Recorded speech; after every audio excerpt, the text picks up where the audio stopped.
Buckle up, because this is a long one and for really good reasons.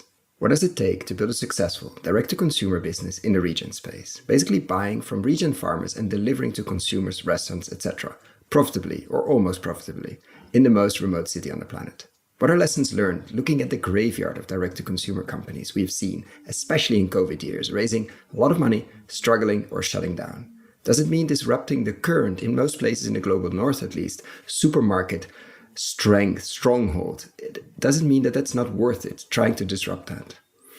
Our guest of today makes a passionate case for the contrary. Join us on a deep dive full of golden nuggets of direct-to-consumer companies, what works and what doesn't, but also a long conversation on the power of transparency within businesses and the most important return of all, inspiration.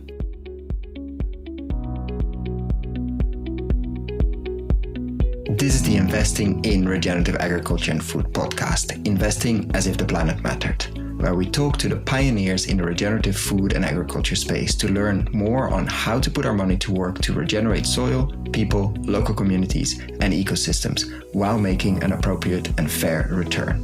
Why my focus on soil and regeneration? Because so many of the pressing issues we face today have their roots in how we treat our land and our sea, grow our food, what we eat, where and consume. And it's time that we as investors, big and small, and consumers start paying much more attention to the dirt/soil underneath our feet. To make it easy for fans to support our work, we launched our membership community, and so many of you have joined us as a member. Thank you. If our work created value for you, and if you have the means, and only if you have the means, consider joining us. Find out more on gumroad.com/investing-in-regen-ag. That is gumroad.com/investing-in-regen-ag, or find the link below.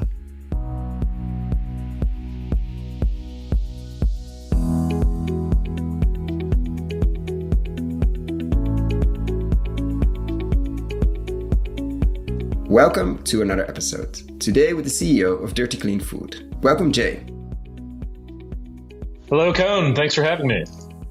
And full disclosure, first of all, we are a small investor with Generation Re, with our syndicate, in your management buyout, which we will cover in this interview. So I'm definitely biased, and I have skin in the game, and I'm very happy to have that. But it's also, I wanted to ask you here, in general, to really explore direct-to-consumer, the pitfalls, the graveyard, the potential, the opportunities, and why it seems to be working in Western Australia, probably one of the most remote places we've ever covered. We had actually a farmer on recently. I'm going to put the link in the show notes, which was even more remote, also in Western Australia. But Perth is definitely not so easily reachable, but still a very vibrant place and a lot of opportunities, and actually a beating heart, I think, of regen development in the area. But to start with a personal question, we always like to ask, and we like to kick off our conversation with, is how did you roll into or end up spending most of your awake hours looking and thinking, tasting, of course, and talking about soil? That's a great question to start off with. For me, it's a long journey here, and literally everyone we interview says that, and then which is perfectly fine because we have space. It's here. A terrible question, and it just came to me right away. not that question, but it's a long journey. It wasn't a clear road, and that's the whole point of asking this question, because I want to know, why do people? I mean, there are easier career paths in your life. There are easier things than starting to disrupt the food and agriculture system and focusing on regeneration. So I'm curious why and how that happened. And we have space to discuss. Could take half an hour, could take an hour and a half. Who cares? So take it away.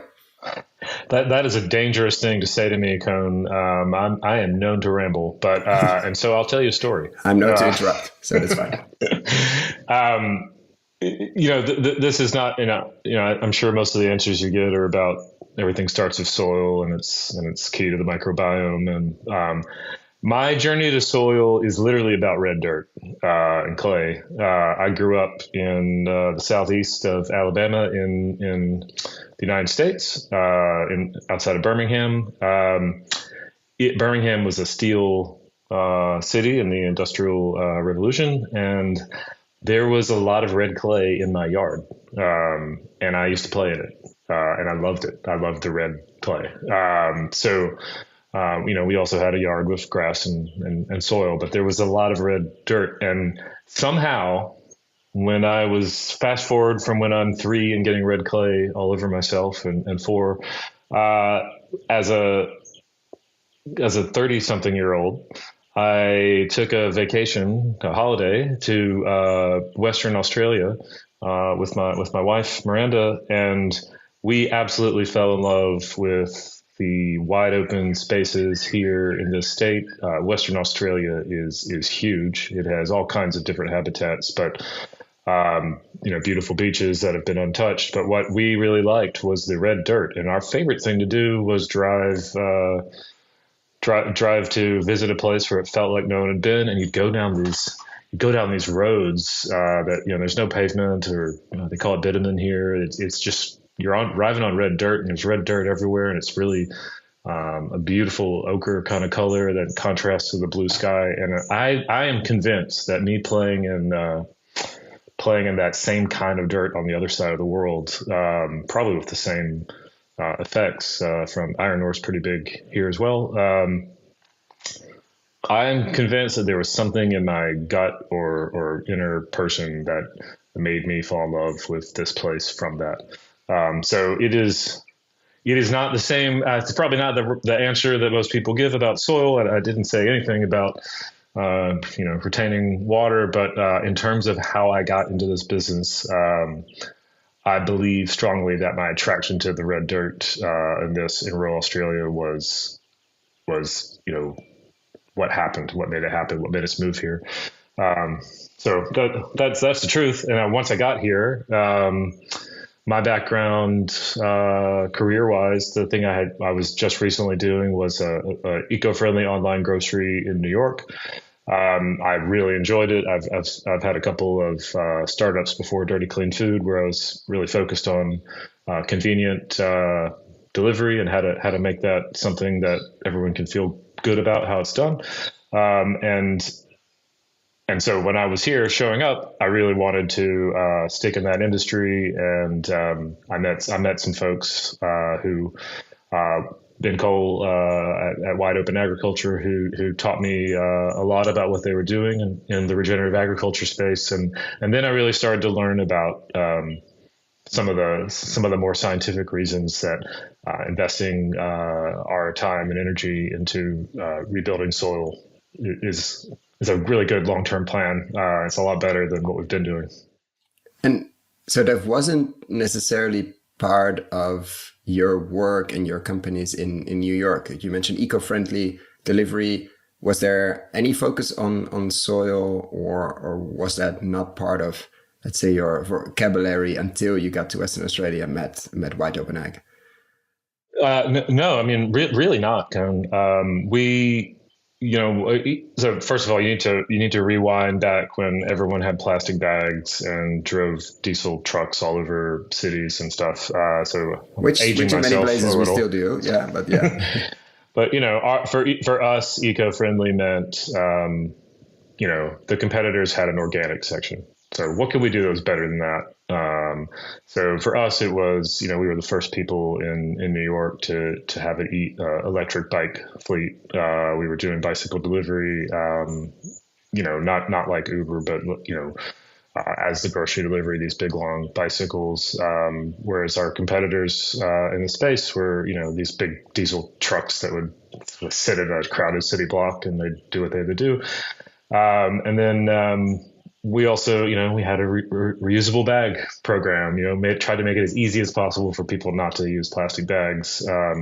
These are, in Australia, I don't even think you're allowed to use a plastic bag these days. But back then, that was a big change. And our plan was basically, our sort of conversation to the customer was, how many times we've been to the moon and back on our bicycles, as a way to sort of show how much they're avoiding, how much they're helping the climate. And in terms of the bags, it was, we lost so much money on these reusable bags because they were still relatively expensive, and we would, someone would order, and, a grocery order can be 6 or 7 bags. And if it's like to an office, it could be 20. And, you charge them a deposit on the bag was our system for that. But it was really difficult to keep track of them. So if someone called up and complained, we were not going to hold them. We did have a system. We actually scanned all the bags and in and out, linked with the customer. But still, I'd open the door some days and I'd look in the room where we kept our backup, reused bags, and it'd just be, I'd think, I cannot charge someone, the $40 for the bags we think they have, and I look in this room. But it sounds nice on paper, and then actually figuring out that system of reusing is it's super tricky. And then when you met Wide Open Ag, which we'll explore, coming out of Common Land, it's one of the Common Land companies. Let's say we just interviewed Willem, which will probably be out either just before or just after this. We've interviewed many people of Common Land actually in the past, which I will link below. Tekla and Gijs with Grounded in South Africa and Southern Africa, Jasper on the financial returns on landscape scale regeneration. Michiel de Man, I think, was one of the first interviews we ever did, number 3 or 4, if I remember correctly, in this series.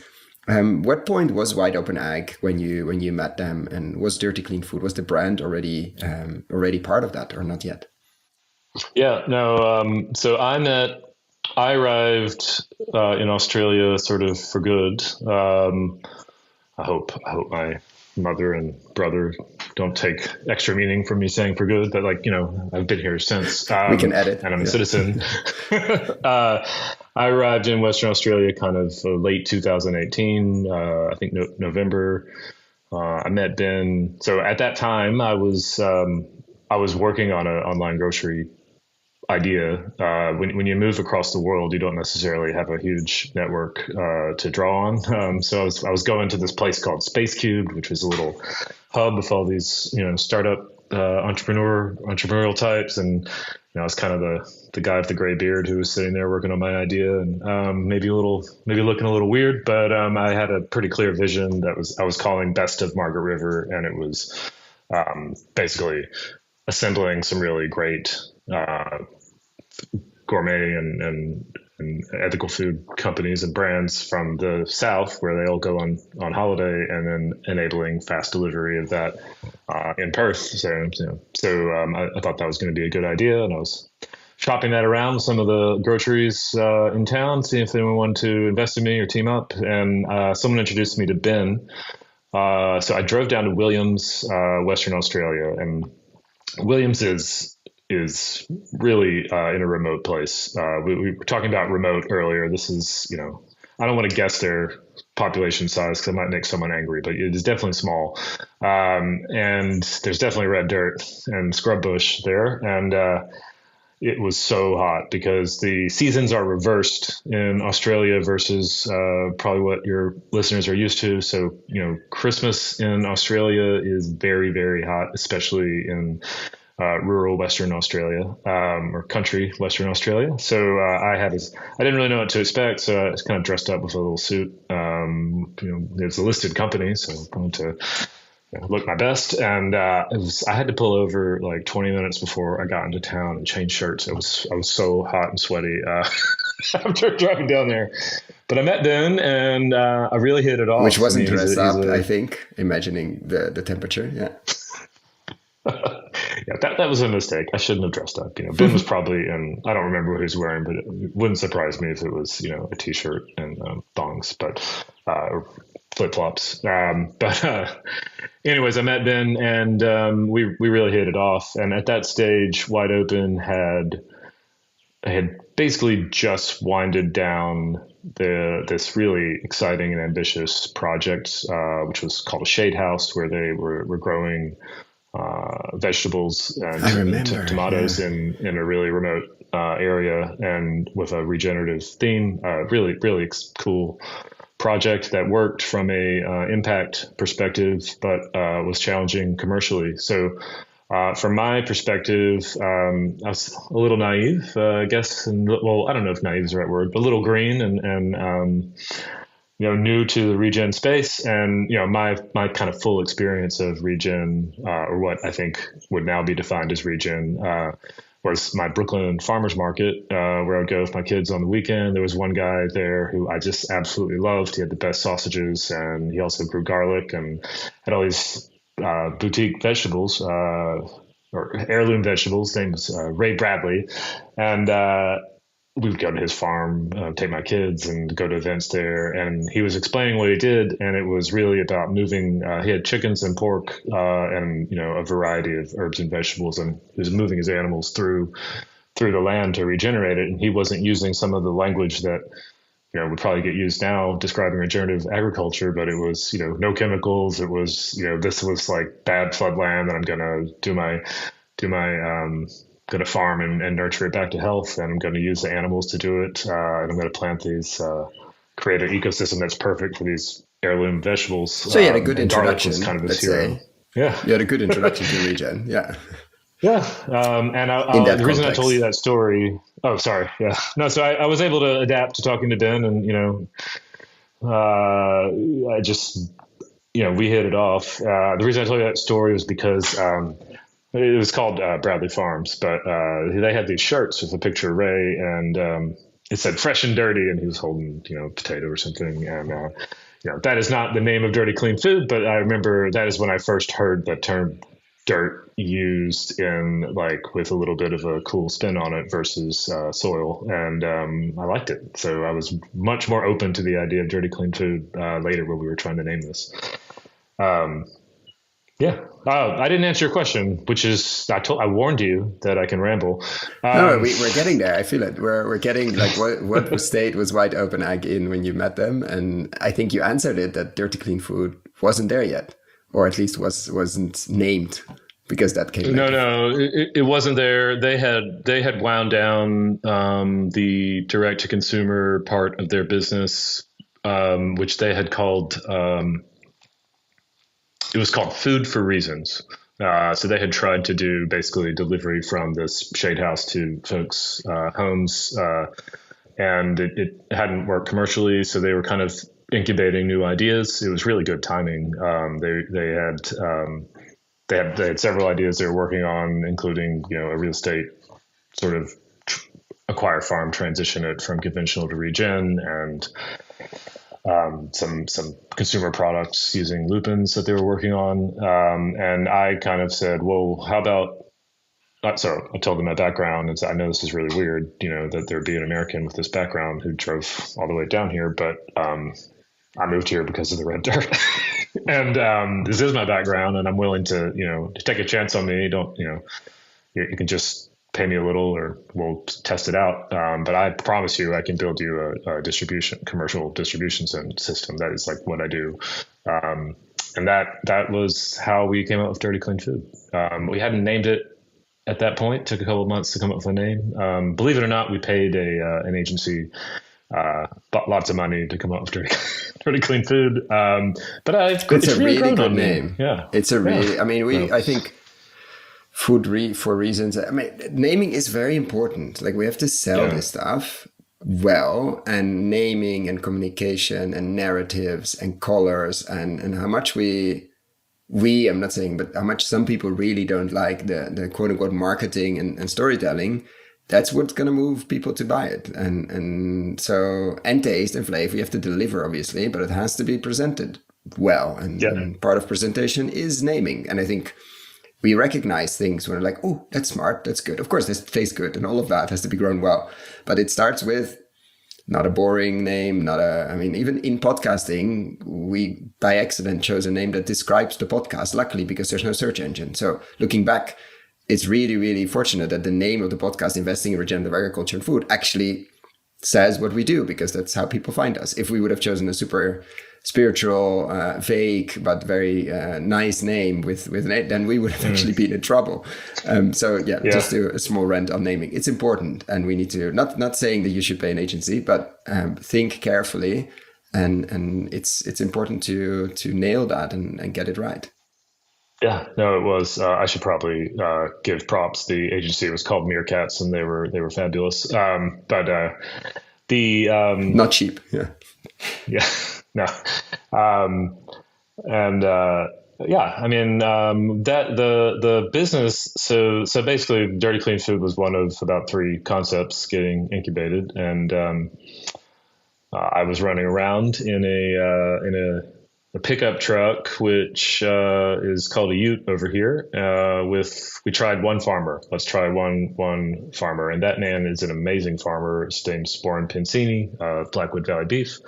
And Warren and I drove around in his Ute, finding our first customers. We set a challenge of, can we sell 3 cows, and can we convince enough people to buy 3 cows a week for their restaurants or grocery stores at that time. And in parallel, I was building the website, which obviously would become after COVID the main source of sales. But yeah, and you were running one of the really concepts, or all 3, or there were different concepts incubated just to see like how did that process work?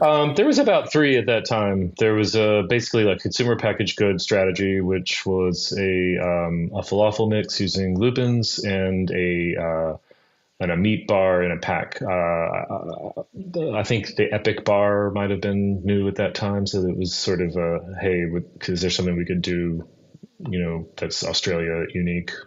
Play on this. So there's the consumer packaged good incubation. There was what I was doing with Warren, and then there was something called Land for Reasons, which was a pretty bold idea where you're basically matching environmentally motivated investors to purchase land, and Wide Open would manage it with regenerative practices and have the 4 returns, like you would hear from the Willem podcast, financial return from the land, but also the natural returns. Oh, you want me to repeat the 4? Let's just. I don't think we can repeat them enough. Just to emphasize the pretty revolutionary model. Of course, standing on the shoulder of giants. They didn't invent anything, but they made it They gave us a language, I think, to talk about different returns.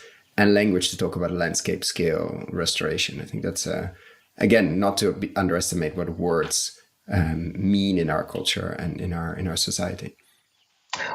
That's a really good point. So for those, I'll repeat them. It's the 4 returns for long-term landscape restoration. Our company, Dirty Clean Food, applies regenerative or supports the regenerative agriculture community in Western Australia to effect this. And the returns are financial, obviously, because we're a business, social, inspirational, and natural returns. And most of the time when people hear those, I think social, natural, and financial, people immediately leap to connect it. But just talking about the importance of words, that word inspiration means a lot of different things to different people in the network and to me and to people in my company. And it has turned out to, for me, it has moved from kind of a word I was struggling to understand in the model and framework to really the whole thing. What does it mean to you?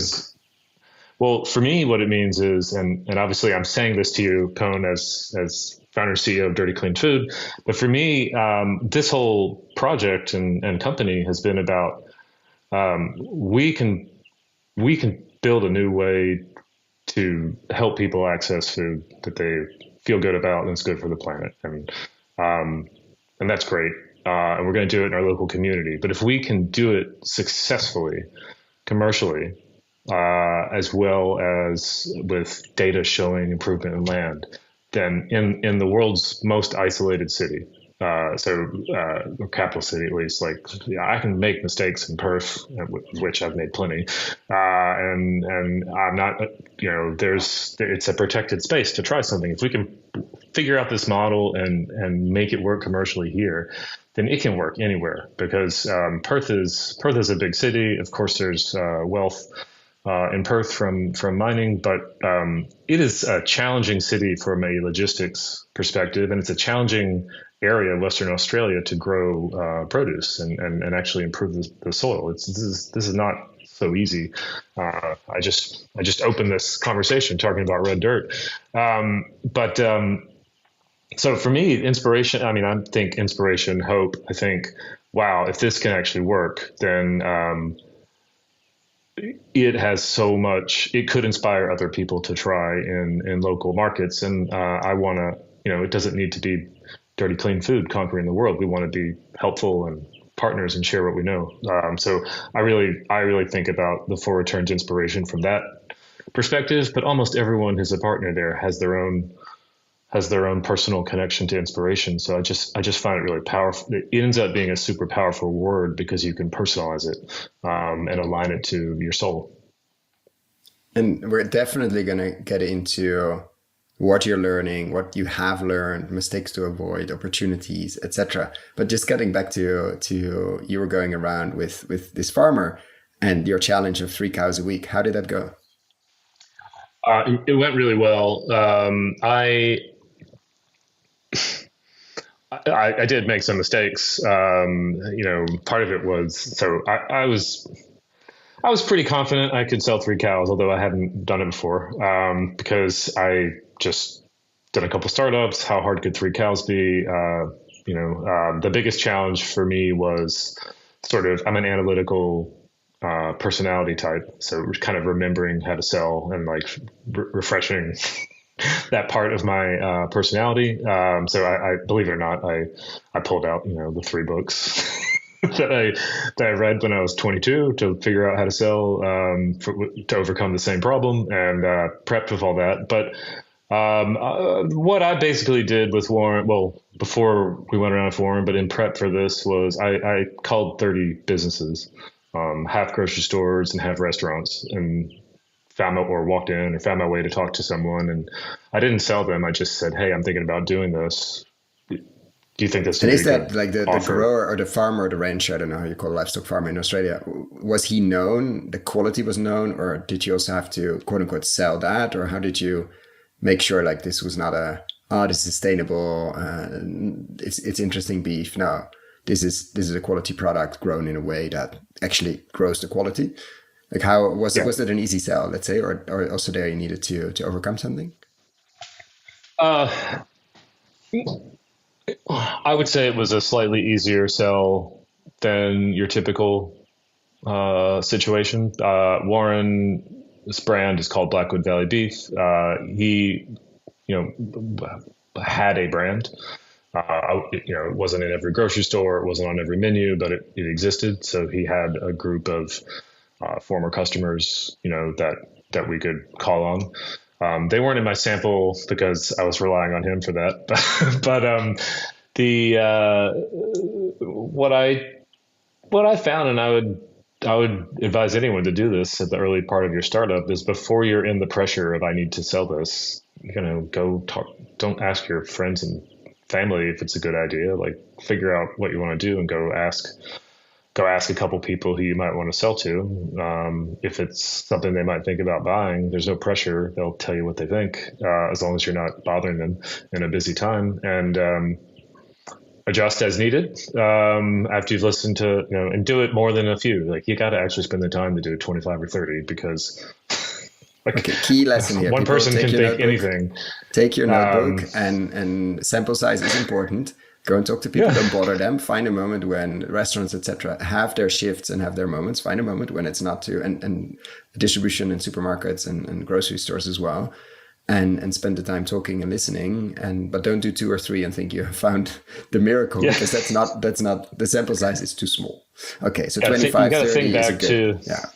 You got to think back to your high school statistics. You need a minimum sample size of 20 to have any kind of usefulness from what you find. But I'm really enjoying this because we're getting inspirational, spiritual, and super practical, and we're combining those two. I think is gold. So let's keep going. Yeah. Thanks. So the good news was, of course, everyone said that they would like to have a delicious, eco-friendly, product, and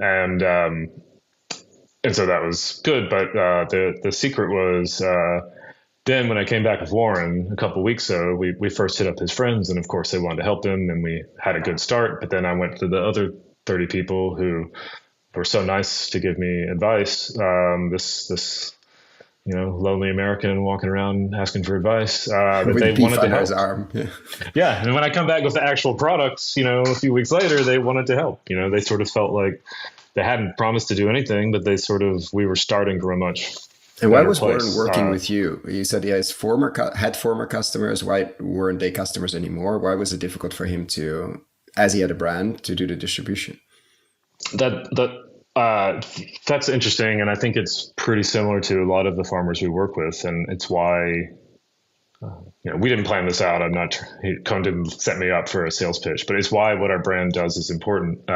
Warren is a great farmer. His beef is amazing. He had a brand. He was in the farmer's market and selling extra to a few grocery stores and chefs, in the higher end of things. And it is really hard as a family farm and small business to be a farmer and then go drive to the city and sell your product. It is very time consuming. Anyone you see at a farmer's market, think about what time they had to get up to bring everything into that stand, and how long it took them to set up before you got there, and how long they have to wait and then take it all home. It's a lot of work. And if you add that process to 20 customers in the city in various points, it's really time consuming and tiring. And farming is already hard, and regenerative farming is like, farming plus. So, a lot of our first farmers, were like Warren. So where they were still farmers, but they had to pretty much settle to outsource, the sales of some of the produce through the channels available. His beef was being sold, resold to a competitor to us into food service restaurants. Before I went around with him, and it was disappointing because he didn't get paid as much. He got no credit in that situation, and it was just it didn't really feel like what he was doing and all the hard work to produce this high quality product was getting recognized. And that makes sense because this big company, who I'm not going to call out, he was just one farmer of a bunch, and like the amount of cows he could give them was limited, and they couldn't give him the sort of, they couldn't put in the work required to really tell the story of why he should pay more. So for what we were doing, that was a good opportunity because, I was willing to put in the work, and for me, selling Warren's 3 cows and eventually, 15 was definitely worth it. And then we, multiply that times, 3 or 4 of our first farmers. It's a really similar story. In chicken, very similar. A great family farm. A brand that had been known that was, struggling to stay in market beyond their local farmers market. And then, welcoming a partner to help them sell it in Perth. So if Western Australia is really big for everyone who's sort of trying to picture, I think it's like 4 times the size of Texas, but most of these farmers that I'm talking about are within 2 or 3 hours of Perth. But even still, that's a long way to go. Imagine the time. Some of these markets. It's not that you're going to go and deliver at a restaurant every other day. Like, it just doesn't make the sense. And so fast forward, like, we don't need to do the full story of Dirty Clean Food, but where did you land eventually, and why did you decide to do basically a management buyout, which we ended up playing a small role in with our syndicate? But what happened there? No, not to plug this, but just to again say, I've skin in the game. I'm definitely biased. Not the reason why we invited you for the podcast, because I think there's an interesting story here. But how did that develop beyond the 3 farmers and then 15 cows and then other products obviously as well, and some export? Like, how did Dirty Clean Food through COVID? Because of course that's been, I can imagine, a roller coaster in direct to consumer or direct to let's say almost end consumer markets. I think has been a couple of interesting years. What have you seen there? This has been a ride. It's definitely my favorite startup experience so far. Probably because I don't know, just feel I have because you get really good food out of it. Yeah, attitude. I do. You guys on the podcast can't see, but let's just say that I'm not skinny, and eating really good food is a big part of this for me. So, but the first year, so we got through that first little stretch, and it was, we rented 2 pallet spaces in a chilled storage, and we said, this is all we're going to need for 6 months. And, within 6 months, we had like the whole bay rented out because demand was really big. So it really took off very fast. But still from a small, from zero. So from a small base, I think we did a little over $1 million in the first year. And then when COVID happened, every place on earth probably had a different COVID experience, but in Western Australia, the strategy, there was the panic that we all remember where everything shut down, restaurants were closed, then he didn't make it. But that period was time compressed in Perth, because Perth's strategy, or Western Australia's strategy, was to close the border and basically go, let the first cases play out and then keep it closed so none other gets in.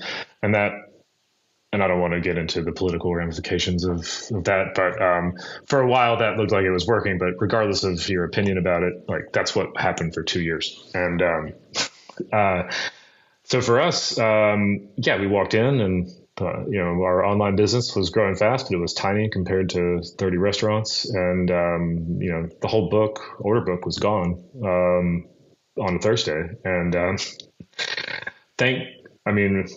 really fortunate in a time that was hard on everyone, that we had spent time, building an online distribution channel already. So we're ready to go with this, and we had a packing room and procedures, and then because you had to shift from restaurant and food service to consumers, which of course is completely overnight. Different. Yeah, overnight, we had a talk because with Henry Dimbleby. He was non-executive director of DEFRA in the UK when that happened, and he led these discussions at 9 or 10 a.m. in the morning with all the food companies and distribution, etc., in the UK to keep food at the table and to transition all that food from restaurants to supermarkets, and figuring out where to get smaller flour bags, because of course the big ones don't make sense, and all of that. I think it taught him, but us in general, like the flexibility of the food system, if we really want to, is amazing. That we didn't learn a lot about it after that, we forgot, but there's an incredible flexibility if we need to manage a crisis like that. But you were luckily ready, because if you don't have a packing room, you don't have a website nor a web shop, then good luck, of course. Yeah. No, I mean, you're really right. And, I obviously we read the news, so we knew something like this was likely to eventually happen. But I still think there was this, in Australia, they got this saying like, she'll be right. And it kind of means like, it's going to be okay. Don't worry about it. And it is said really cavalierly in a lot of dangerous situations when it comes to crocodiles and other scary things. But there was a kind of she'll be right attitude. And I remember talking to a chef like 2 days before, and are you sure you want this order? Like, don't you see what's happening? And he's like, yeah, be fine. She'll be right. So anyways, but meanwhile, we're trying to organize, how can we do this safely? If this happens, what are we going to do? And but on that day, like 75% of the business was gone, and we were very worried. I will have to admit, we had an internal conversation, and I just said, hey, if this happens this way, like, I don't know, even though I'm the e-commerce guy, like, I don't know if we're going to be able to, like, I don't know what we're going to do, because we have so much product that has to get repackaged, and and we have, all these fixed costs that are set up for restaurant delivery. I don't know what we're going to do, but what was the biggest challenge? What was the biggest, on the long list, for sure, long list, but what was the biggest one if you had to say, ooh, I wish I prepared more for that, like packaging or like software? What was the biggest, or personnel? Honestly, I just feel like we got, I'm sure we were well prepared. I'm sure we're better prepared than I'm making this sound, but I just feel like I don't have that many regrets about that COVID time from our business perspective. We did what I was kind of alluding to. We did start packaging things in single size and freezing them and clearing out product that wasn't in the right size as fast as we could leading up to that date. I made friends with butchers so that I could quickly, sell things that I couldn't turn into a single product fast enough. And, but what was, I think, probably more than a regret is what was really cool was, we built a team that was really passionate, and I'm sure you've talked to a lot of businesses. If you're in this industry, meaning it's associated with regenerative agriculture or it's somehow an impact or for-purpose business, I mean, your employees are dedicated, or they should be, if you're hiring right. And so we had a team just like you wouldn't believe, buckle down and say, okay, we're going to get this done. We're going to change our schedule. We're going to, let's take what we're doing for our few online orders. And like literally they would come hit me on the phone because they were so small. I'd get a little buzz to make sure I didn't, we had missed one. And I can still remember that Sunday.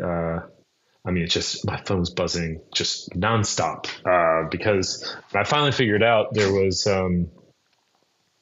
everyone remembers there was no toilet paper in COVID, but there was a run on ground beef mince, they call it here. And I went shopping and there was no mince anywhere. And I had literally had, I mean, I'm not exaggerating, I had a ton of 500 gram packs of mince, which I would like to say was in preparation for this, but it was mainly because it was hard to balance the animals. And so we always had extra stock. And if you froze them, figured we were growing so fast, I'd deal with it later. And we put our whole ad budget, which, wasn't a lot, but we shifted it to, we have mints, basically just screamed it anywhere we could. We'll bring it to your house tomorrow safely. And the orders just were flying in. And then it was what nuts. is it? Practical question, like what did you build on and what have you learned there as well? I think many didn't have the online systems in place or the stack and just collapsed, like websites collapsed, like nobody was ready for, of course, the physical distribution, but also the online distribution. I think we struggled. Like what was your, I know we get very nerdy, but what was your lesson there? Did the website go down at some point or not? And if not, why? It didn't go down. We were using Shopify. So I think we might have had to upgrade I don't know if it would have gone down or not, but I think we ended up having to upgrade the Shopify because we had so many orders that we needed access to more features. Probably the most challenging practical change was when you go deliver to 30 restaurants, you have 30 drops. When you sell the same amount of product at $100, $150 a pop, you're suddenly going to, 100 plus 200, 300 stops. So we had to buy a routing software in New York. My partner was at Max Delivery was a genius with technology solutions. So never did I have, anytime I had a problem, just look over at Chris and say, hey, is this possible? Can you do this? And, sure enough, sometime in the near future, there would be, maybe it wouldn't be pretty, but there would be like a highly functional, dependable way to do it. But here, we had no tech people. So we had to interview some firms. We ended up using a logistics software that I think some trucking companies or delivery companies were using around, and that made it work for a little while. We've since upgraded that. But I would say that was the biggest change because suddenly your planning of how you execute the logistics, I had to default back to, how did we do this when we had, 1,000 orders a day at Max Delivery, because it's no longer, I had these two really awesome teammates, Pete and Jody, and I used to say, Pete, you go south of the river, and Jody, you go north. Here's the pile of orders, divide up amongst yourselves and you go back to work. And that strategy was over. but yeah, I mean, it's amazing what is available now. I mean, I think one of the things that we're excited to share is, as we try to grow in new cities, is that all this, there are really robust cloud-based tools, and they're much better than they were even 5 or 10 years ago. So if you put together the right combination of them, you can exist, and it may not be as perfect as, hey, Chris, can you fix this? And then like magic, it appears, but like it is functional and scalable. But if you don't have a Chris in your life, yeah. Yes. But it's a good lesson. It's a very interesting, like the stack for direct to consumer or direct sales, the technology stack exists, which is, it might not be the prettiest, but it's robust, it's cloud-based, it's not on, you don't have to pay developers to build it for you. You don't have to personalize everything. I mean, you have to personalize, but you don't have to personalized code, etc., which is always a pain. And maybe 5 to 10 years ago, your default was, okay, we're going to hire a development company and build something ourselves, etc. Now you're saying, I wouldn't advise that, because actually the tools are out there off the shelf with a bit of pulling together, but you can build a really robust stack to sell. And you notice, like, I don't think, if you weren't on Shopify, if you had your own shop at that point, probably it would have crashed. I'm pretty sure. I think you're right.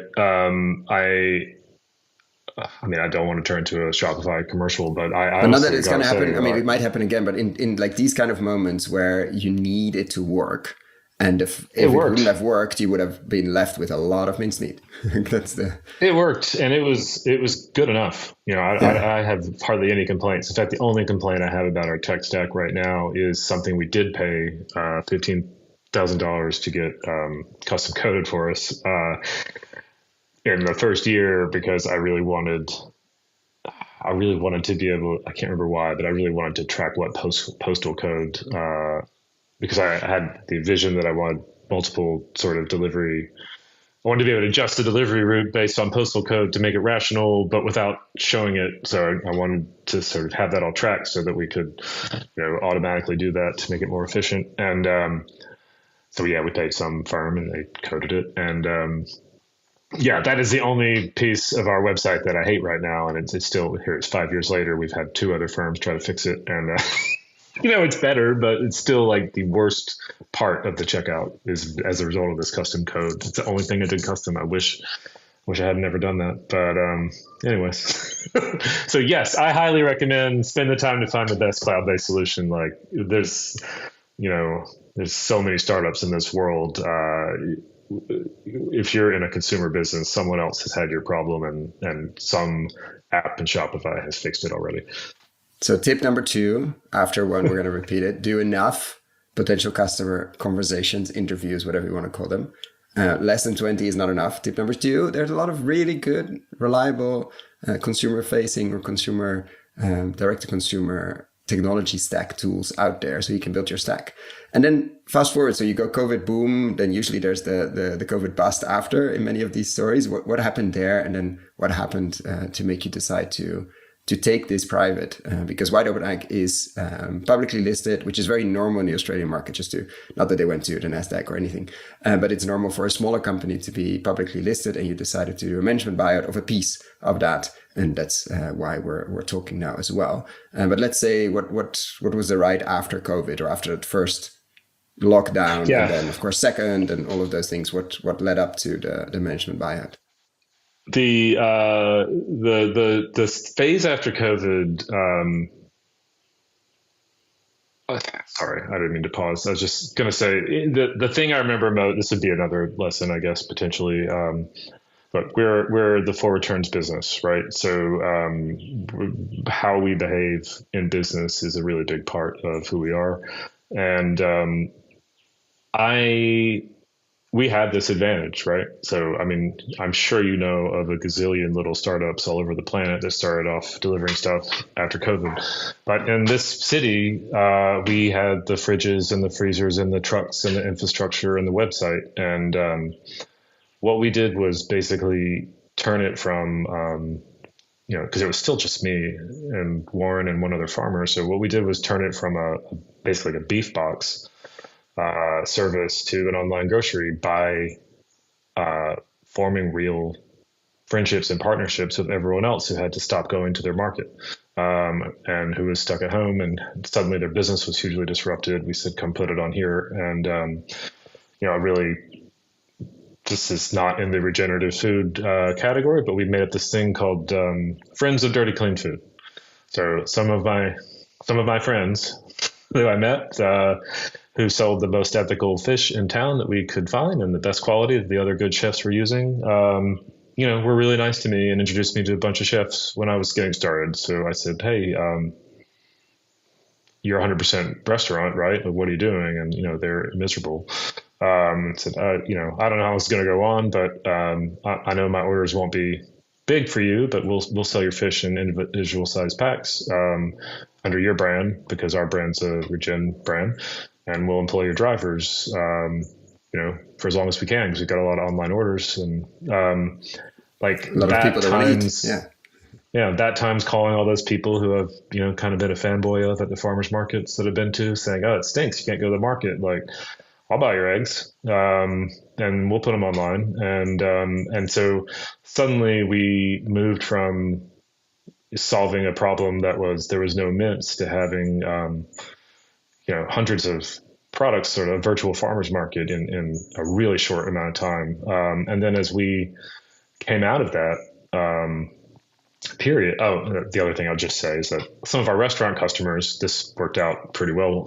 We said, "Hey, that stinks. You guys can't, you're not open, but would you like to make us ready-made meals? Because we have all this extra product, and Wow. I can either sell it to a butcher, or I can sell it to you and then buy it back from you and value add it and sell it to families and bring it to them, and for healthy meals." And so I think this kind of, like, it sounds like something everyone says, and I totally get that, but this kind of look for ways to collaborate and build a community of people who are like-minded is really powerful over time, especially.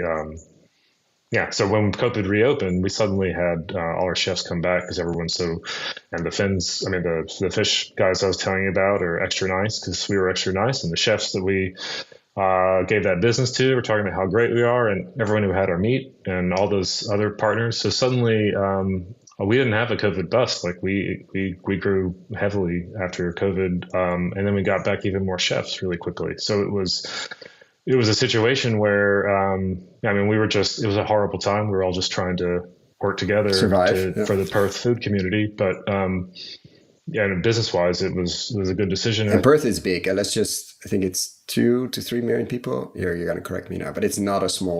It's two. That's a good guess. I'd say I would have guessed 2.5. So, but very long, north to south. This is why I think it's so portable, is because, like, if you learn, it is geographically spread out. So if you can do delivery here, I mean, take it. But still, to it's not 200,000 people. That's, I think, like it's a massive, pretty wealthy, lot of farms around. I mean, around 2 to 3 hours. So you have a base at least. And so, what led to the management buyout then? What was the reason to say, okay, I need to take this private, I need to take this baby to the next phase.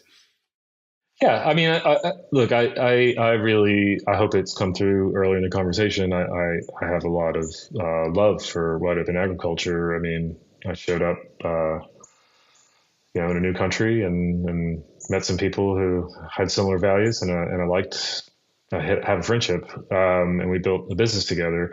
They also were pursuing other ways to commercialize regenerative agriculture. So, coming out of COVID, Dirty Clean Food keeps ticking along in terms of growth, but it's not yet profitable. And the overall company, really saw an opportunity to invest in plant-based foods, which also has a powerful environmental story. And the two strategies had some tension. I just spent a fair amount of time talking about beef, and you can see how that might not jive well, but we gave it a shot. We tried to include, do an oat milk through the Dirty Clean Food brand. I think it's the world's only, well, I don't know if it's still true, but at the time it was the world's only regen oat milk. And I think we missed being the first carbon neutral oat milk by a couple of weeks. But so I think Minor Figures might have beaten us to that one. So good for them, good brand. So there was that, which really took us, and, if you had met me during this oat milk period, I would have been trying to sell you oat milk all day and talking about how great our oat milk is and how Western Australian oats are great. And the regenerative oats, from our farmer, have no fungicides, and how much bad stuff is in everyone else's oats or whatever. But, so we gave it a really good shot, and we got distribution pretty fast. It grew quickly. So a lot of the growth in kind of the tail end of 2022 was from distribution agreements and oat milk. But it was a really competitive market, and we just weren't big enough to be a CPG global player in the way that that we were. What our most of our success was based on this goodwill we had built with the in our local area with the brand. So that was certainly a learning lesson. And the other big plant-based project for wide open agriculture was lupins. Lupins are really, I haven't talked about lupins in several months, so I might be a little rusty, but Western Australia grows a lot of lupins, and they're high protein. They are used in sheep feed. They have lots of nutritional benefits, and they're great in a regenerative farming rotation because they they create biological nitrogen in the soil, which is home run.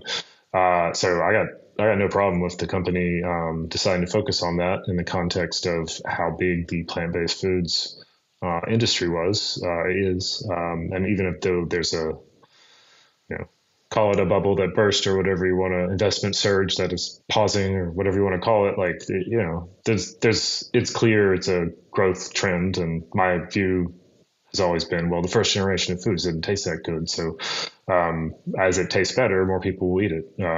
Food has to taste good, and one of the key selling points of Bunting Protein was that you could add protein to some of these products and it had no taste, and it blended well. So it was a good, I believe in that product.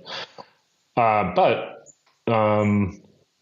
the thing the thing that I created with a group of amazing team members was being neglected, including by me, because I'm focused on. Yeah, because you're spending time elsewhere. You're being the CEO of a publicly listed company, and your baby was part of that, or was part of that. Yeah, but didn't get the attention and the love. Yeah, it didn't get the attention, and so the strategy to be a global someone in plant-based foods is capital intensive.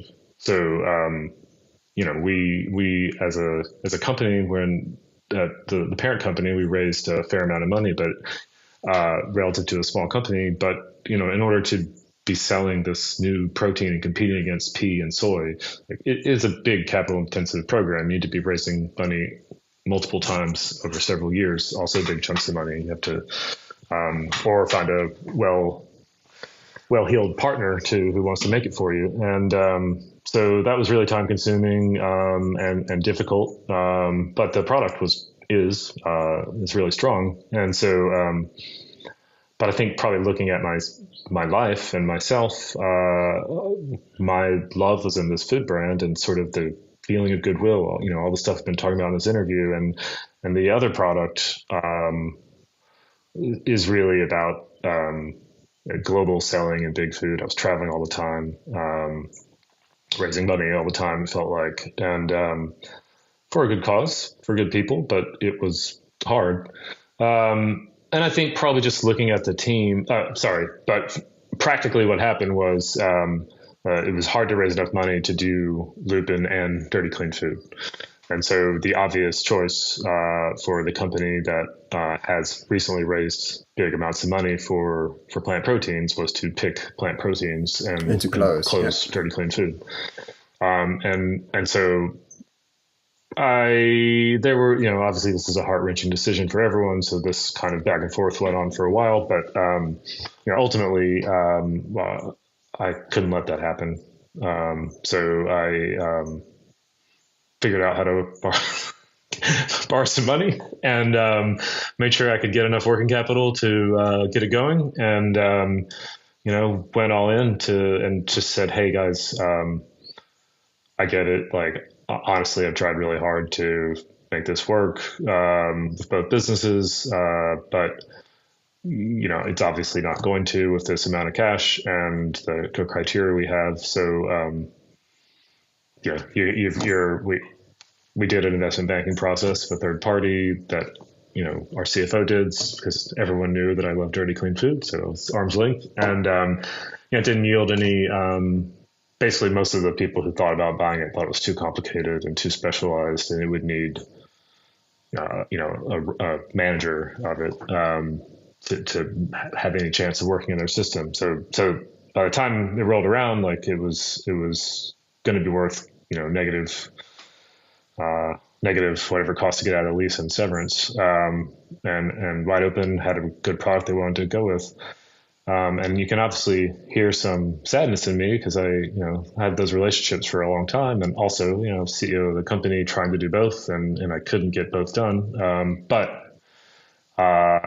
it also created an opportunity to take something that everyone really liked,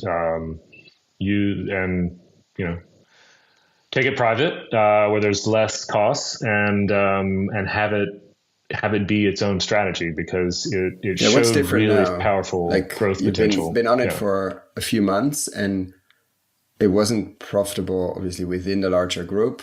I'm not saying it's profitable now, but what have you changed? What is different now in terms of, apart from your time and energy fully on this, obviously, what has changed in the last couple of months?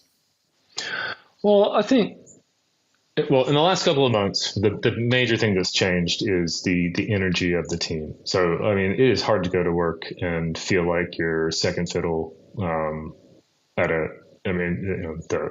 so the people who stayed through a really tough last year, it feels like it did in the office today. It feels like it did in 2021 and 2020 when people were coming in early to figure out how to deal with COVID.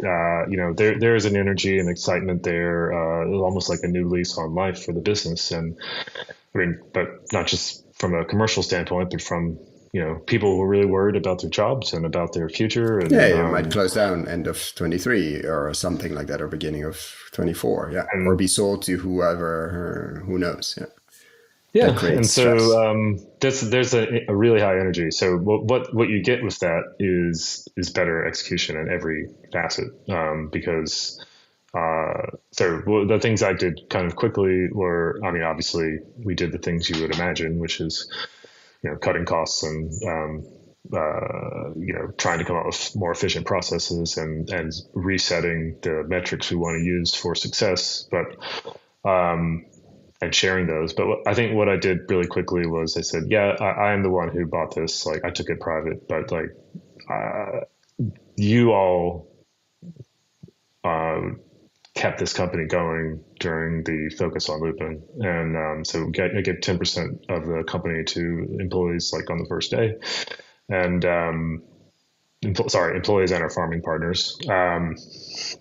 And great, I'm not saying I'm so great for doing that. I'm just saying, like, it was, I think what was probably more important for the morale and the motivation of the team was, hey, we're in this together. Yes, this has happened. We still have a lot of work to do, but if we are successful, we're all owners. We're all going to be a part of it, and I'm going to ensure that we keep it that way. And I'm going to do this before I raise money, so you're taking from me, not from other people, and we're going to figure out how to do this. And I'm going to share a few of the metrics I think are going to work, and it's not just to one or two people; it's to this, a team of us. We're going to track them in really big and simple ways. And for me, the metrics are just so we're talking about the same thing, or what I'm talking about is we're a delivery business. We sell things, we pack them, we send them off. So it's really just what's your average order? How much do you make on a gross margin dollar basis for that order?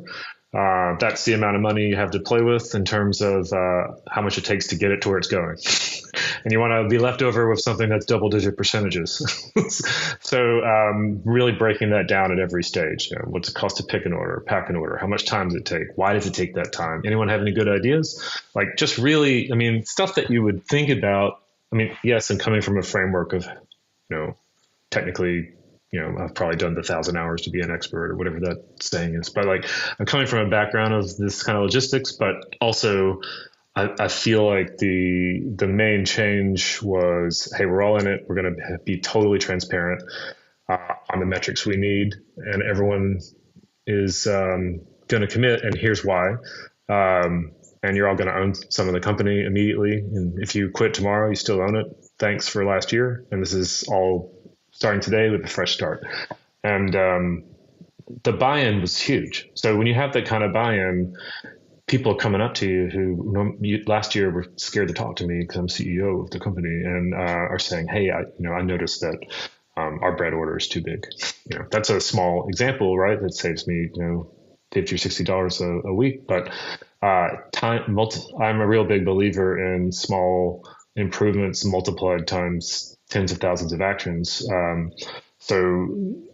Because any consumer business has a breadth of products. So, that person's name is Kevin. He's amazing. And he probably found 25 ideas like that. And you multiply that times the 30 people in the company and the 30,000 orders we deliver a year. And we've just really seen a sort of network effect, or I don't know what the right term is, but a quick acceleration and buy-in in a way that incremental really changes, Toyota, whatever the terms. Yeah, but like everybody's on board and everybody has transparent access to all the data, and thus is incentivized. The $60 really matters because you know that you're actually not profitable yet, and you know that your salary and your 10% all shared with the farmers. So it depends on that. I think there's a very big, we had a long discussion with Abby Rose of Sector Mentor on that. She went full transparent with her team.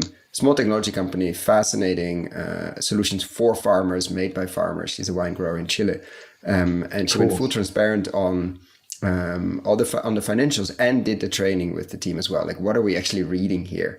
And she said, yeah, we raised some money actually through a revenue-based loan. And now with the whole team on board, we have those discussions. So would we do that again? Because I did it with the management team, and now I'm of course butchering her words, but now I don't know if we would do it again because everybody actually understands how expensive that is. It was fundamental because we could hire somebody without giving away equity, and it's a really good deal, and we didn't want a normal loan and all of those things, but everybody now actually understands how expensive that money was, or strange money is.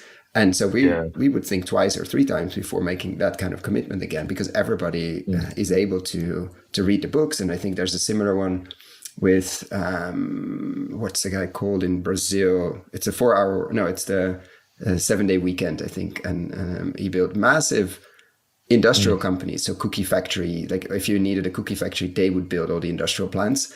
And they're fully transparent, from the person that cleans the toilets, has the training to understand every single dollar that goes out in that company, and comes with solutions. Yes. And everybody's trusted with, if you have to fly overseas, you can decide if you fly business class or not, because if you weren't able to decide that, you probably shouldn't be traveling overseas for anything important, because that shouldn't be your position. And fascinating company, and I'll put some links below, but I think that transparency piece is super scary, very powerful if done well.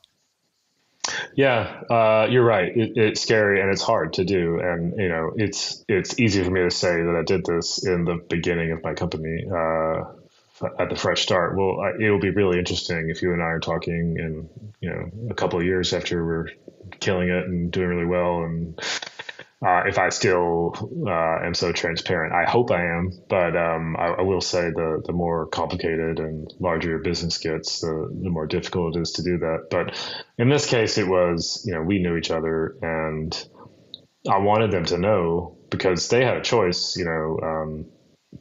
leave and get paid out fairly by WOA.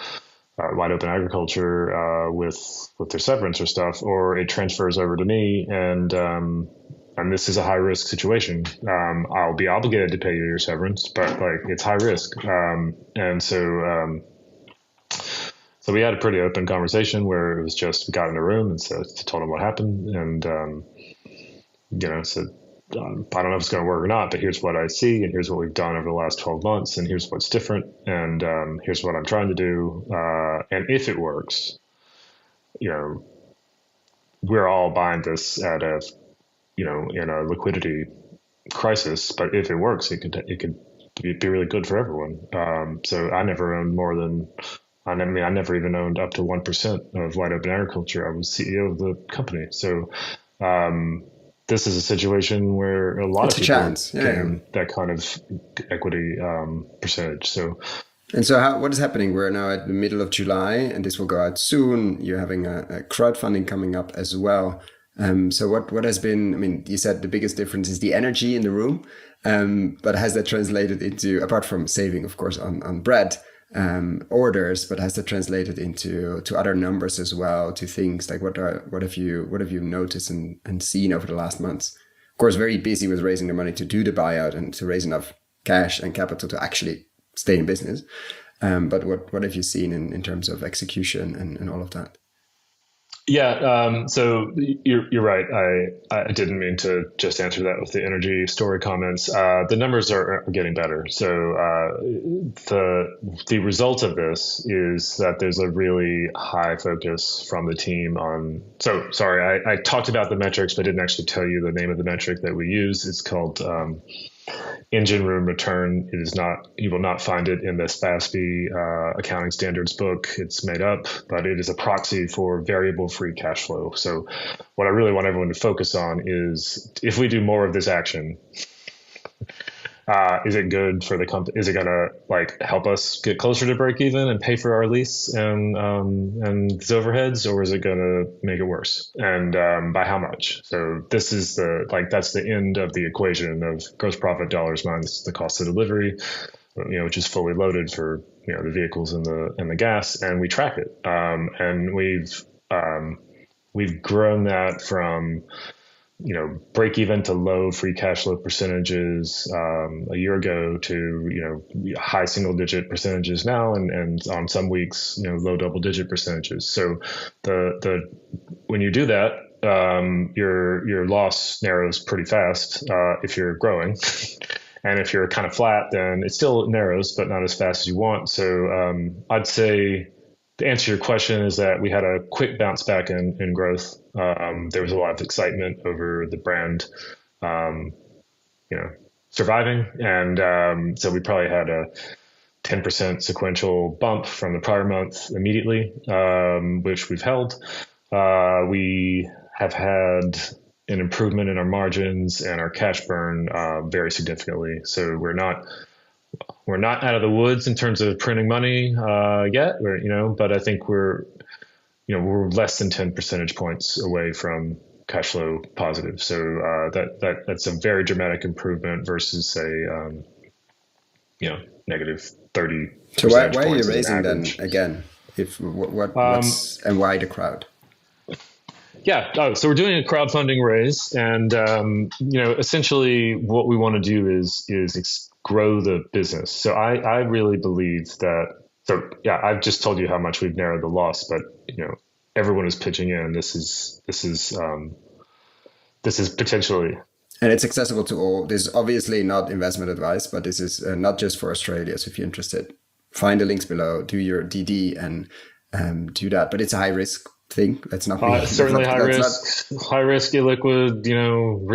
There's some kind of warning about crowdfunding that I should be reading, and hopefully we'll post it in the comments. But what it is I think we're close enough to generating cash right now.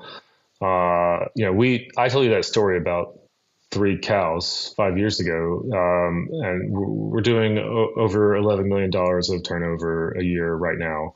Aussie dollars. Did I say $11 million? Yes. Yeah, dollars, Australian dollars. That's right. Thank you. And we're very close to break even. In fact, I think if you incorporate some of the working capital, we might be able to show a cash neutral position in that document. I don't count that as recurring free cash flow because working capital. Sorry to get finance nerd on you, but because working capital is a way you can generate cash from your inventory. Anyways, we've proven it in Perth, and actually, what we've proven is really special. It is that it's not just, hey, we've helped regenerative farmers come to market and let's just been happy to build a business. 6.8 million euros. Like this is not small. It's not enormous, but it's a lot of money. Yeah. Thank you. But we've been in this market. We compete against a duopoly. It's a very strong of grocery stores. It's a very strong. Woolworths. Australia has a duopoly structure, like many places, stores. I think. Honestly, yeah. Somehow, how does these things happen? Like you have 2 main ones or 3, maybe, and that's pretty much it. It's intense. But what we've shown is that this idea, I guess that started with the 30 questions, but going directly to consumers, is that there is a proven market that people will pay extra for food. How much extra on average? Do you know? What's your pitch to them, to consumers? Yeah, I mean, it depends on the product, but we pay to the farmers. We pay premium over organic. So in our supply, I don't want to disclose exactly what that is, but there's a reference point of organic pricing. So in my market, the biggest grocery store is Kohl's. Kohl's has a grass-fed organic line, so I want to make sure that I am, paying more than that for my regenerative farming crew, and we use a percentage basis for that. In other categories, there are different reference points, but in general, we're paying a pretty substantive premium. Certainly in chicken, some of these things that are actually really hard to do, the farming part of it, we pay fair price. We don't want that to be a pressure. And then we charge consumers, we do charge a premium. So in the case of that example about the grass-fed beef, that's organic, that's my reference point. So I want to pay a little bit more than them, and I want the price the price on shelves to not look egregiously more than that. Now we use math to make it more complicated than that, but that is kind of my gut instinct, is that I want it to be a little bit less than the most expensive organic, mass market product in the store, but close. So it's kind of anchored to that. And then in my internal dealings with the farmer, I want to pay a little bit more so I can secure the best quality. So in my grocery store presence, that's what I do. In the direct online business, though, there's no middleman in that. So we're able to get, and we don't have, storefronts and these things. So we're able to get a better margin in that business than when we go into the grocery store.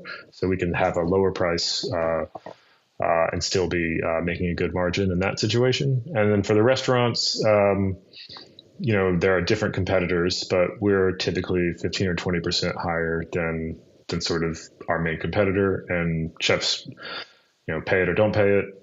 But in general, the higher quality chefs in the town want to pay for that, especially for some of our marquee products like a steak. So we're definitely How targeting. How important is the chef or the restaurant space compared to direct to consumer? Like in your business, what's the breakdown, more or less? We don't need detail, but just to understand like how fundamental consumers are, direct to consumer, or the restaurant pieces.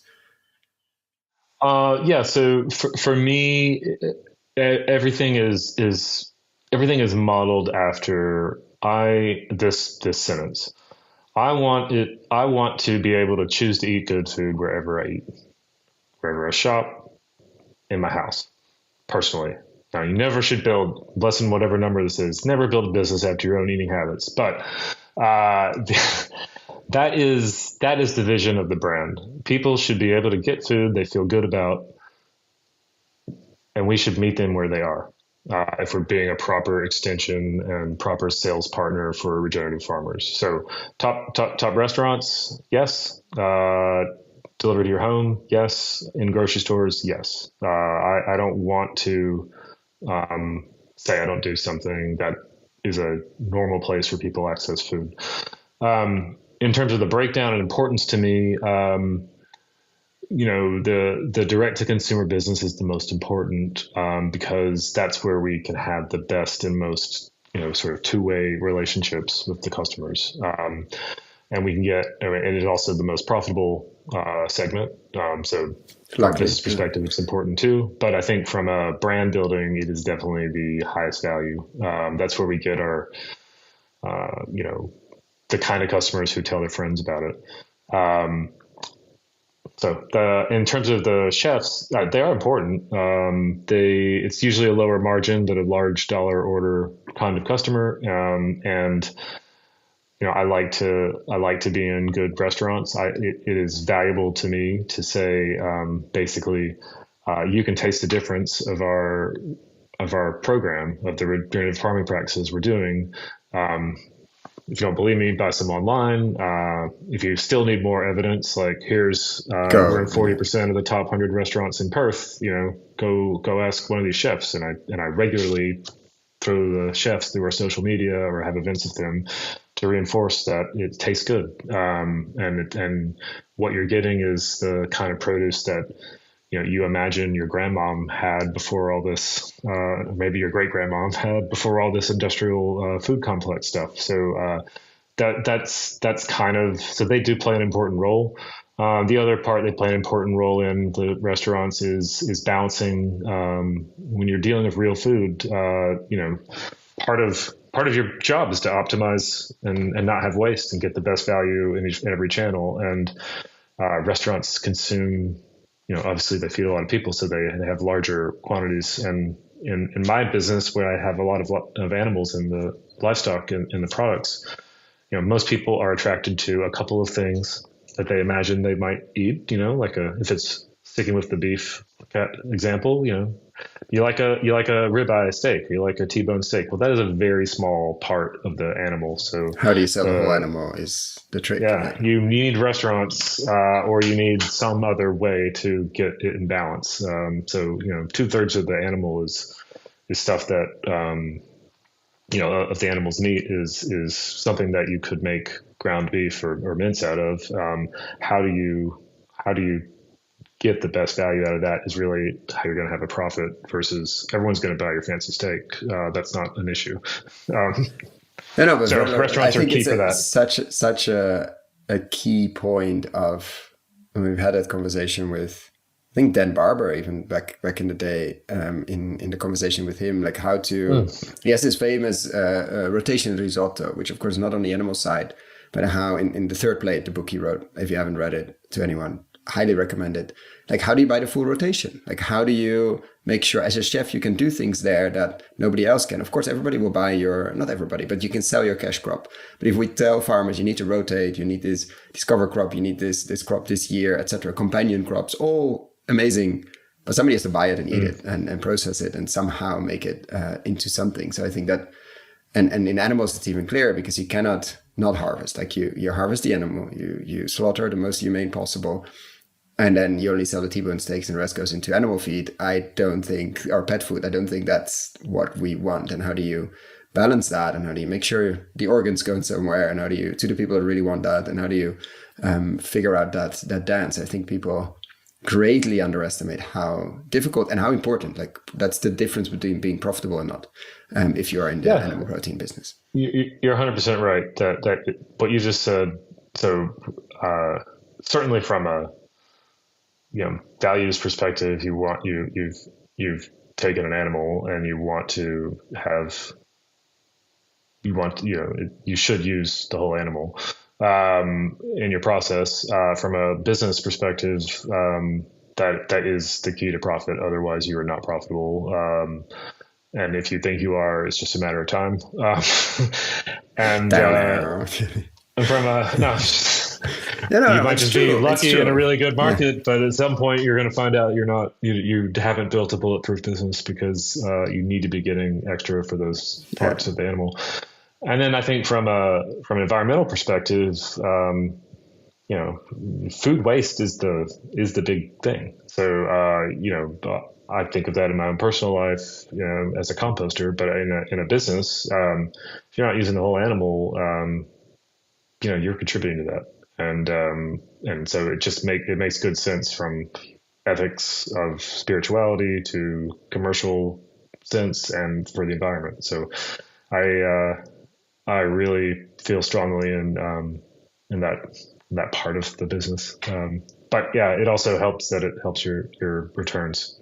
So those are the nicest ones when they align. I want to be conscious of time and ask a few final questions, but it's been such a pleasure to host this. I think we've had so many golden nuggets in this interview so far, but I want to ask a few questions we always like to ask, and they usually lead to other questions. So I will try to keep them sort of contained without cutting off, of course, other golden nuggets. But I like to ask this question. Let's say we do this live. We're in Perth, in the financial heart of Perth, in a theater or in a nice auditorium, let's say on stage, and we are having an evening, probably with some food, very interesting, a room full of people managing money, their own wealth or other people's wealth.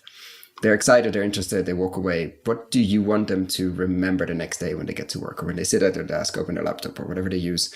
And what they should remember, what seed do you want to plant in their mind of the role of money in this transition? What would you like them to remember from the evening, and what would you like them to do?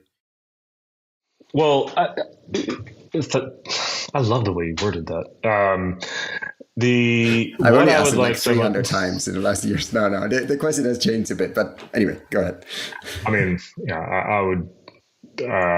What I would really recommend that investors keep in mind is that, over our lifetimes, we have seen so many changes in the industry, and in every case that I can remember as a student or an investor or a participant, there are several big conglomerates or companies, whatever you want to call it, that have invested have so much sunk costs in the way things are, that they, even though they are the 800-pound gorilla, they can't adjust.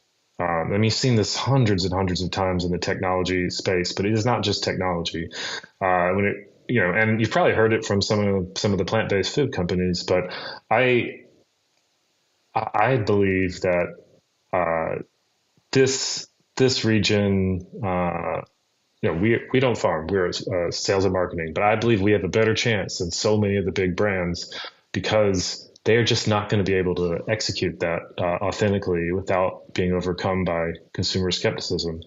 So I know the word disrupt is overused a lot, and I'll not call myself a disruptor, but I will say I think there's a better way, and I think that our company and our brand, and it doesn't have to be me, it can be the brand you like in California or London or wherever it is, but the new entrant doesn't have can win because they're unicorns for a reason, and it's usually because the larger companies can't change, and food is so like that. I mean, if you think about regenerative agriculture and limiting inputs versus conventional industrial food production, that is decades and decades of invest more, build more, use science, use chemicals in order to get the most productive input that you can drop on a plant to make it grow, versus feed the soil, no inputs. It is totally different. There's no way they can really compete in the same way. The only way that they could, and I hope they change and do all regenerative farming, that would be amazing. But I don't see it really happening without some company, whether it's me or someone else, becoming a part of that. Yeah. Becoming a part of that with them, or beating them over and over and over again until they give up. Things change, and then suddenly all this infrastructure you have is worthless. It's worthless. But it's an interesting point of almost stay optimistic as an investor, even though we've seen the graveyard of direct to consumer but trying to disrupt an 80-pound gorilla is not easy, but will happen.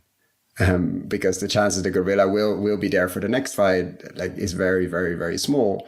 But that doesn't mean that this round is going to be easy. There are going to be punches and there will be casualties, and we've seen that. Many raise a lot of money, sell direct, and we've seen the booms and busts, etc. But that doesn't mean that inherently this cannot work. I think that's the part of the message here. This can work when really diligently executed. Again, not saying that's happening here. Very interested to see that over the next months and years how that happens. But because others failed, that doesn't necessarily mean that it's a non-concept or a non-starter. No, it means we have to try harder and differently, because the current distribution, the current input companies, the current system, not a conspiracy, but is very, very strong. Is going to have a lot of issues to adjust to a new reality. Yeah, that's a good summary. You reminded me of something else I want to say. But this, I just think about how many industries, no matter what it is, no matter what disrupted it, whether it's the internet or AI or electric cars, electric trains, But yeah, electric cars go. And this really hasn't been disrupted yet. I mean, don't tell Good me point. that the plant-based foods is disrupted it yet, because it hasn't. It looks like it will, um, and that's great, but it hasn't been fundamentally disrupted yet. And the last time it was really threatened was organic.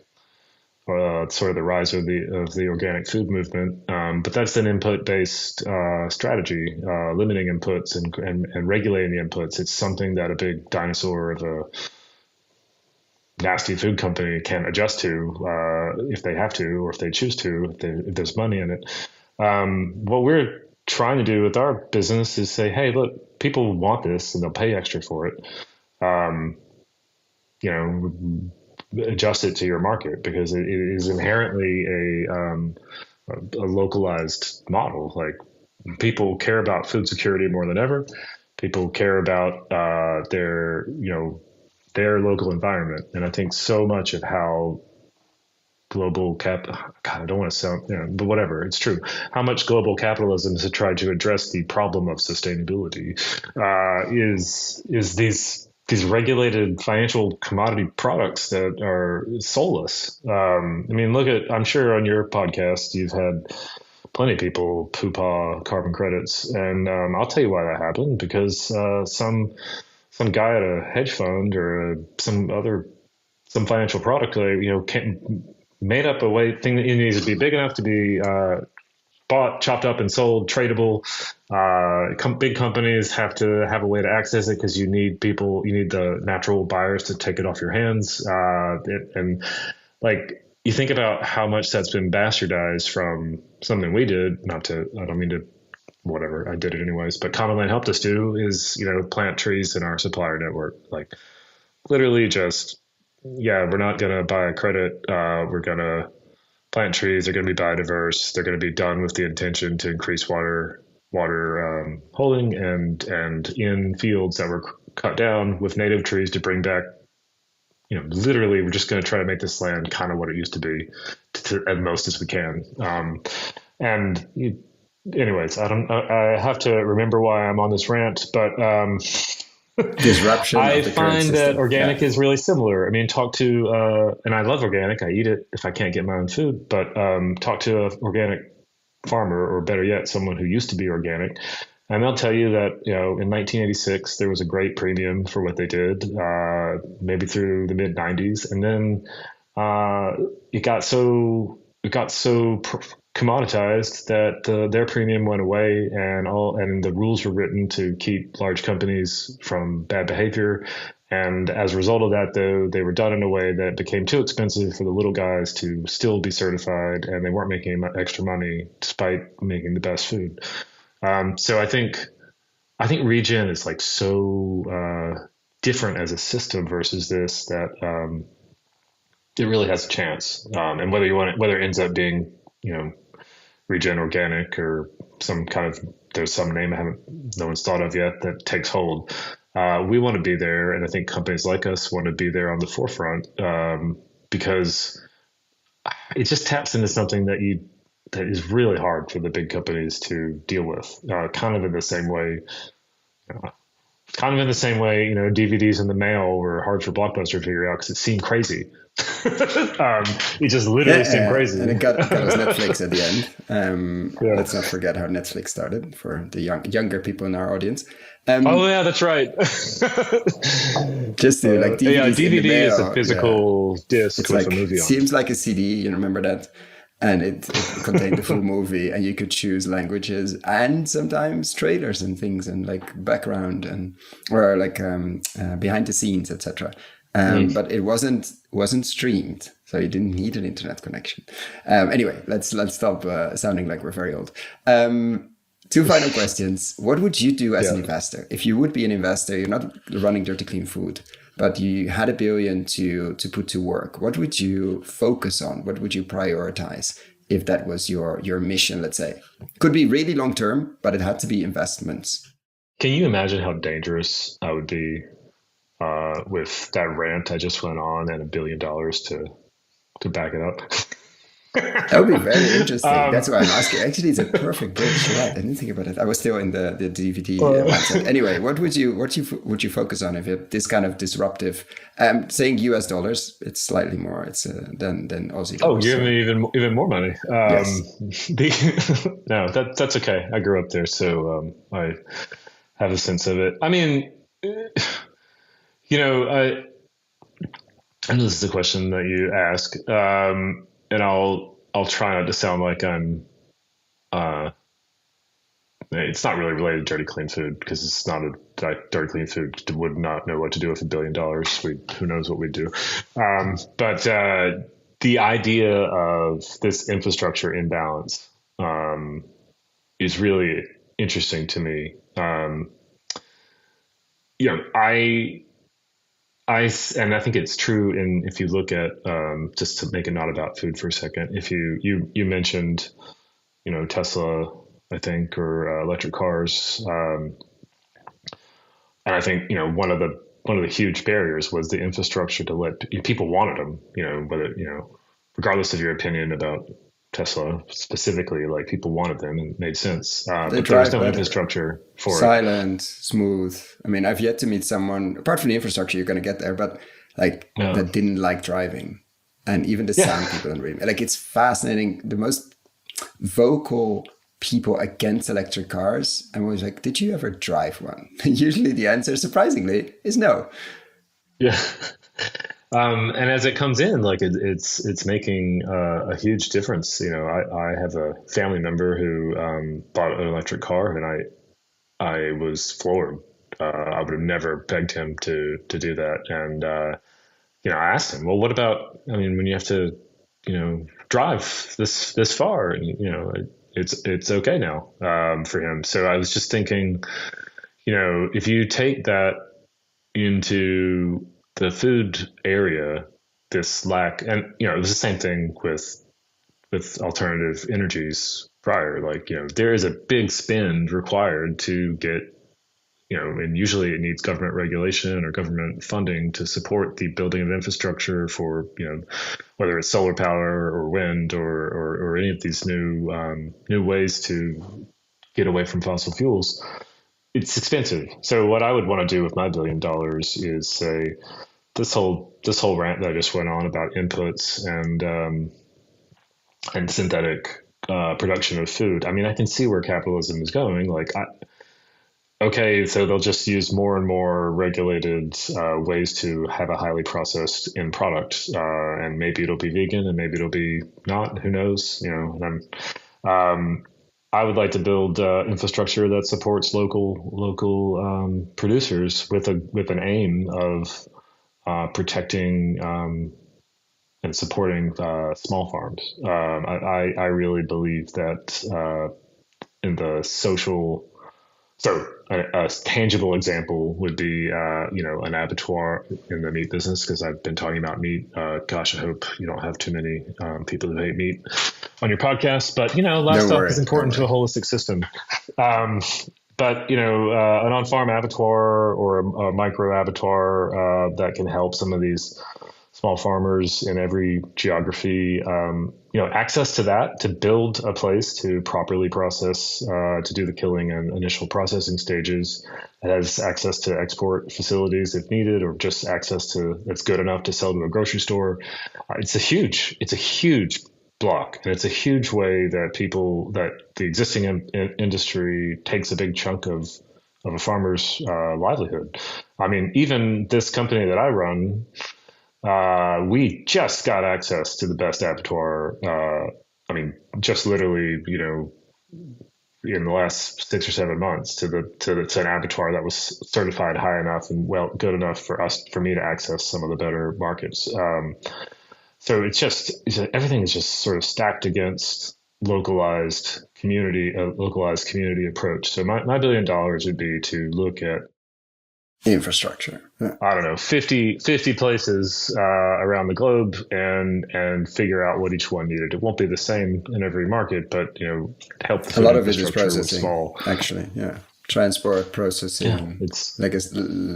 Yeah, it's a huge missing piece. We interviewed, or Emma Chow did, Carla Rose, Oslander, they talked about this as well. They focus purely, the interview of the conversation was around regen mindset, but their firm focused purely on processing, and as the missing, non-sexy piece in the US. Yeah.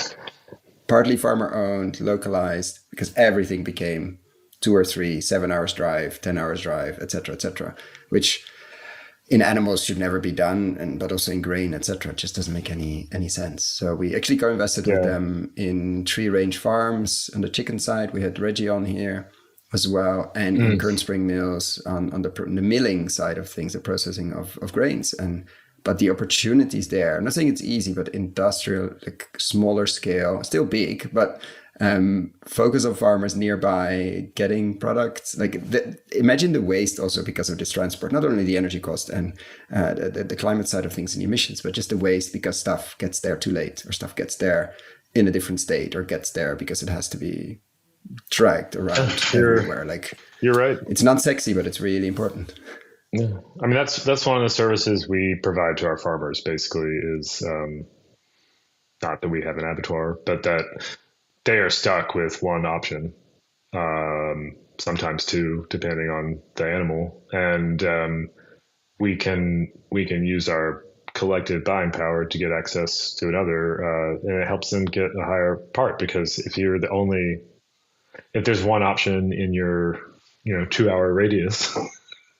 They set the price, and they can do whatever they want within, there's at some point they'll get in trouble with regulators, but in general, it's tough. It's tough to be a part of that system, and it's rigged against, which is, I don't really want to complain about it from a political perspective, but just the way that capitalism and scale and lower costs to feed the world works is that smaller guys have a hard time. And one of the ways that a lot of people don't recognize is that it's not about their business smarts or their product quality or their marketing skill. It's about they cannot access the same tools to get to step 1 as everybody else. And it's not a level playing field. At all. And as a final question, we were lucky. Oh, yeah, sorry. No, we were lucky. Now I'm curious. What are you lucky about? Oh yeah, well, we were lucky. I've talked about Wide Open a little bit, and I was lucky being part of that, because I would have run into the same problem. That company was big enough that it could invest in the expansion phase of Dirty Clean Food, kind of from that, the whole way, obviously, because they, was a great place to nurture rebuilding the brand, but also, that key part where you're sort of hitting the stride and you're going, 1 to 3 to 7 to 10 million real fast. That eats up a lot of cash because of working capital, because of that. And, you need new systems and tools and equipment to do that. And their buying power helped me get through that phase where I wasn't able to access, some of these better facilities. Not everyone is lucky enough to have that situation. So, I'm grateful for that. And I try to use Dirty Clean Food. We have a big warehouse. I'm sure I've talked to you about how I'm going to sublet it to save costs. But the other cool thing about it is we have huge refrigeration and freezer space in the best part of town for food delivery. So, if I can have a little food hub and let other startups access that, so they don't have to go get their own space and try to sort it out themselves, that creates a friendly situation that hopefully helps everyone out. It will also lower my rent, but it'll help them access something that they couldn't access without having to spend their whole seed funding on it. So I think spending your whole equity seed funding on buying freezers is probably not the best thing to do. Yeah, no one would do that, or hopefully they wouldn't do that. But it's so expensive, whatever your infrastructure is, that it's hard for startups, little guys, however you want to call it, to get that. So that's what I've done my money on. And as a final one to wrap this up, if you had a magic wand and you could change one thing overnight, what would that be? Wow. That's a cool question. Well, I mean, I'm just going to stick. Why change now? It's asked me. I must have been really talking because it asked me if I'm still here. I'm just going to stick with where I am on this. Why not? If I had a magic wand, I would wave it, and I would say that. So, is there any criteria? It's limited to agriculture. Is that right? Or it's just anything? No, could be anything as long as it's only one wish, no other. Okay, fair enough. Well, I had an agriculture one. I'll just go with it anyways. But that actually, no. If I could wave a magic wand, I would address wealth injustice in the world. The concentration of wealth is too much. So there'd be a bunch of people like me in the last question who found they didn't have $1 billion anymore, and a bunch of people who could afford basic food and clothing and a shelter. I'm sure you get that answer a lot, but that is the thing I think usually, drives most of the problems in the world. We had so many answers there, different ones on legislation, animals outside, consciousness, better taste, better flavor, like people can taste immediately, which we do. So many different, the full spectrum, let's say, of life, of world-changing ideas we've seen over the last years. But I want to thank you so much for the work you do, for coming on here and sharing and going on this deep dive together, which is definitely on the deeper end, which I really enjoyed. Super practical, philosophical. Good luck editing this. Definitely a lot of, we don't, so that's fine. If you made it until now. Okay, great. And so we definitely, I really enjoyed this journey from return of inspiration to what are the exact drivers of margin in a direct-to-consumer business, and exploring what makes them work. And hopefully this served some people out there building these, thinking about this, applying to them, investing in them, and all of the above. We need more of it. So take the lessons learned and let's go to work. Thank you so much, Jay. Thanks, Ken. It's amazing what you do. Thank you.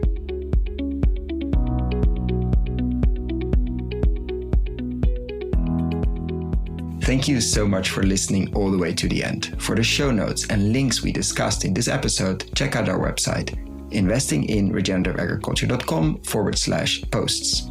If you like this episode, why not share it with a friend or give us a rating on Apple Podcasts? That really helps. Thanks again, and see you next time.